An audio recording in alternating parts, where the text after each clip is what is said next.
शिवसेना उद्धव गुट के नेता संजय राउत ने प्रधानमंत्री नरेंद्र मोदी पर विवादास्पद बयान दिया है। संजय राउत ने प्रधानमंत्री नरेंद्र मोदी और गृह मंत्री अमित शाह को विष बताया और कहा कि ये दोनों विनाशकारी हैं। संजय राउत ने अब की बार 400 पार के नारे को बीजेपी का अहंकार बताया और इसके साथ ही उन्होंने कहा कि उद्धव ठाकरे ने अब की बार बीजेपी तड़ी पार का नारा दिया है।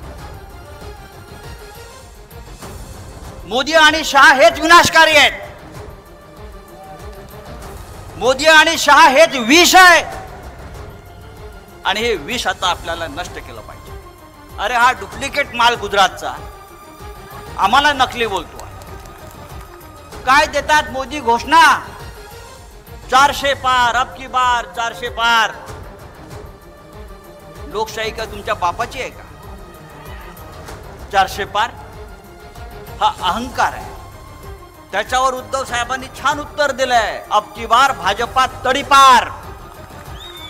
फिल्मों में अपनी अदाकारी का लोहा मनवाने वाली कंगना रनौत ने राजनीति में एक मंझे हुए नेता की तरह विरोधियों पर हमले शुरू कर दिए हैं। मंडी सीट से बीजेपी प्रत्याशी कंगना ने मनाली में चुनाव प्रचार के दौरान कांग्रेस, राहुल गांधी और हिमाचल सरकार में कैबिनेट मंत्री विक्रमादित्य सिंह पर तीखा हमला बोला। उन्होंने बिना नाम लिए विक्रमादित्य को छोटा पप्पू कह दिया, जिस पर विक्रमादित्य ने उन्हें नसीहत दी।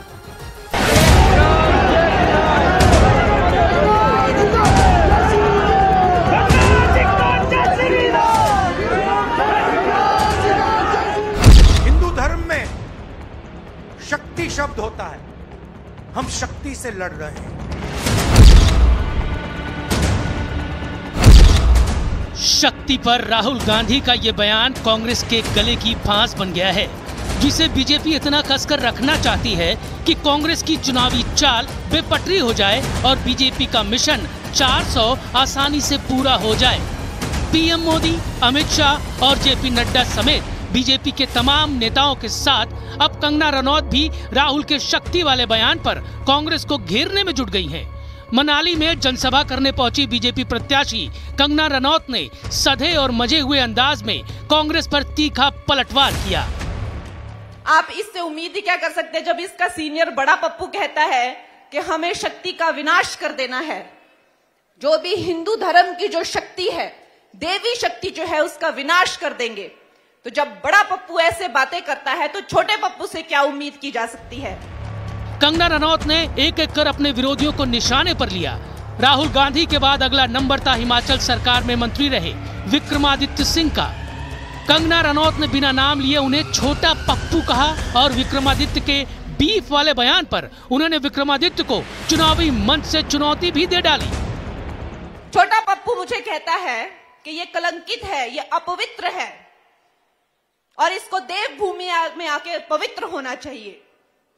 मैं उसको पूछना चाहती हूं कि उसे क्यों लगता है कि मैं अपवित्र हूं? क्योंकि मैंने अपने बाप के नाम के बिना, अपनी मां के नाम के बिना, अपने आप खुद अपना नाम मुंबई नगरी में बनाया, इसलिए उसको लगता है मैं अपवित्र हूं। कंगना के बयान पर विक्रमादित्य सिंह की तरफ से पलटवार होने में देर नहीं लगी। उन्होंने कंगना की भाषा शैली पर सवाल खड़े किए और नसीहत दे डाली।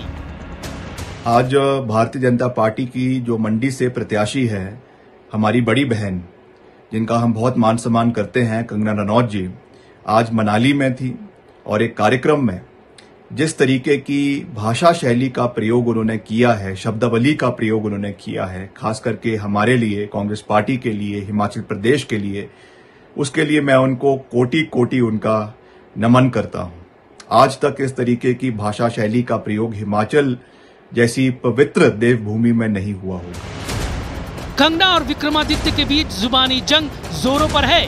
बीजेपी ने कंगना को मंडी लोकसभा सीट से प्रत्याशी बनाया है, जिनके सामने कांग्रेस अभी तक अपना प्रत्याशी तय नहीं कर पाई है। मंडी सीट से विक्रमादित्य की मां और हिमाचल प्रदेश की कांग्रेस अध्यक्ष प्रतिभा सिंह मौजूदा सांसद हैं, लेकिन इस बार उन्होंने मंडी से चुनाव लड़ने से मना कर दिया है। ऐसे में माना जा रहा है कि कंगना के सामने कांग्रेस विक्रमादित्य सिंह को चुनाव मैदान में उतार सकती है। कंगना भी यही मानकर चल रही हैं। आज मैं ये सब पप्पुओं को, जो भी हैं, जो मुझे धमका रहे हैं, मैं चुनौती देती हूं कि ये तुम्हारे बाप दादाओं की रियासत नहीं है जो तुम मुझे डरा के धमका के यहां से बाहर भेज दोगे। ये नरेंद्र मोदी का नया भारत है। यहाँ एक छोटा सा गरीब माँ का बच्चा जो चाय बेचता था रेलवे स्टेशन पर, आज वो इस धरती का, इस देश का सर्वोच्च नायक है। अगर मंडी सीट से कंगना को चुनौती देने विक्रमादित्य आते हैं तो इस सीट पर कांटे की टक्कर हो सकती है।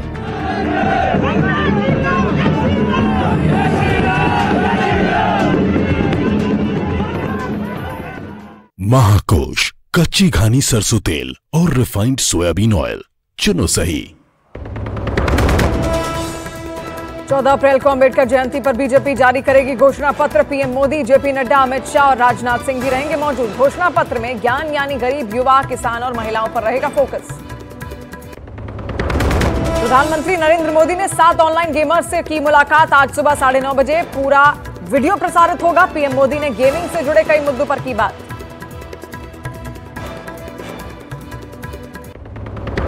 पीएम ने विपक्षी गठबंधन पर लगाया देश की परमाणु ताकत खत्म करने की कोशिश का आरोप। कहा 2 परमाणु बम वाले देशों का पड़ोसी होने के बावजूद भारत की परमाणु ताकत खत्म करना चाहता है इंडी गठबंधन।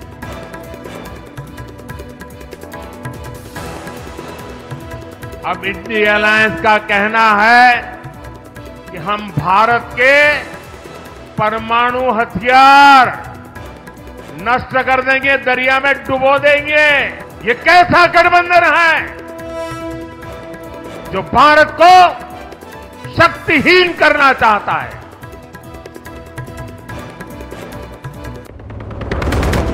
कांग्रेस की एक बैठक में राहुल गांधी का बयान। अमेठी से चुनाव लड़ने पर राहुल सकारात्मक। सूत्रों के हवाले से खबर, वायनाड में वोटिंग के बाद राहुल गांधी लेंगे फैसला। भारतीय नागरिकों को इजरायल और ईरान की यात्रा न करने की एडवाइजरी। विदेश मंत्रालय ने इजरायल और ईरान में रह रहे भारतीयों को दूतावास के संपर्क में रहने की दी सलाह। महाकोश, कच्ची घानी सरसों तेल और रिफाइंड सोयाबीन ऑयल, चुनो सही।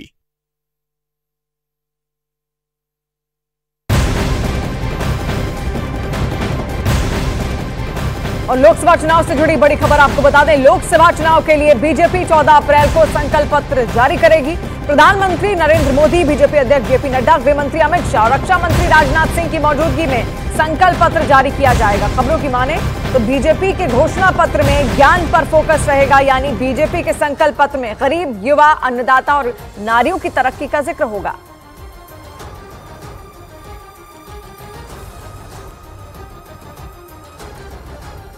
और बीजेपी को संकल्प पत्र तैयार करने के लिए देश से लाखों सुझाव मिले और उन्हीं सुझावों के आधार पर संकल्प पत्र कमेटी से इसे तैयार किया गया है। वॉल ग्राफिक्स के जरिए आप समझिए कि आखिर इसमें किन किन चीजों पर पूरा जो फोकस है वो है। रक्षा मंत्री राजनाथ सिंह संकल्प पत्र कमेटी के अध्यक्ष हैं और उन्हीं की अगुवाई में